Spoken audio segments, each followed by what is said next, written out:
It's another sweltering morning in Memphis, Egypt.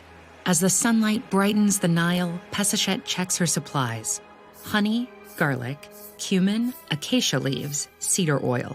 She's well stocked with the essentials she needs to treat her patients. Peseshet is a sunu, or a doctor. In order to become one, she had to train as a scribe and study the medical papyri stored at the Pur Ankh, the House of Life. Now she teaches her own students there. Before teaching, Peseshet has a patient to see. One of the workers at the temple construction site has injured his arm.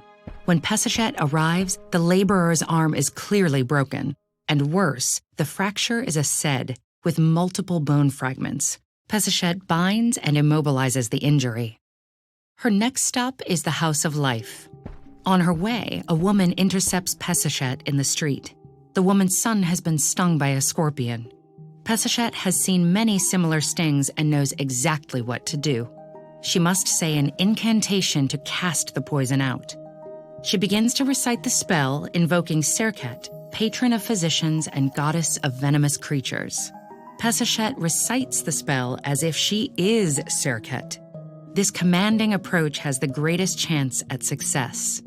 After she utters the last line, she tries to cut the poison out with a knife, for good measure. Peseshet packs up to leave, but the woman has another question. She wants to find out if she's pregnant. Peseshet explains her fail-safe pregnancy test. Plant 2 seeds, 1 barley, 1 emmer. Then urinate on the seeds every day. If the plants grow, she's pregnant. A barley seedling predicts a baby boy, while emmer foretells a girl. Peseshet also recommends a prayer to Hathor, goddess of fertility.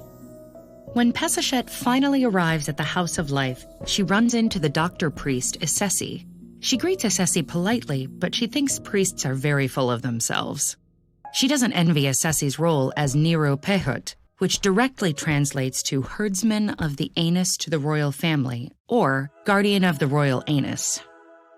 Inside, the House of Life is bustling as usual with scribes, priests, doctors, and students. Papyri containing all kinds of records, not just medical information, are stored here.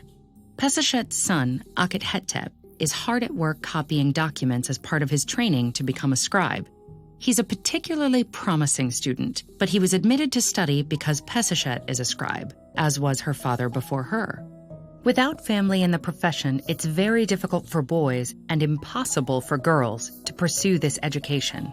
Peseshet oversees all the female sunus and sunus in training in Memphis. The men have their own overseer, as the male doctors won't answer to a woman. Today, Peseshet teaches anatomy. She quizzes her students on the metu, the body's vessels that transport blood, air, urine, and even bad spirits. Peseshet is preparing to leave when a pale, thin woman accosts her at the door and begs to be examined. The woman has a huge, sore lump under her arm. Peseshet probes the growth and finds it cool to the touch and hard like an unripe hemat fruit. She has read about ailments like this but never seen one. For this tumor, there is no treatment, medicine, or spell. All the texts give the same advice: do nothing. After delivering the bad news, Peseshet goes outside. She lingers on the steps of the House of Life, admiring the city at dusk. In spite of all her hard work, there will always be patients she can't help, like the woman with the tumor. They linger with her, but Peseshet has no time to dwell.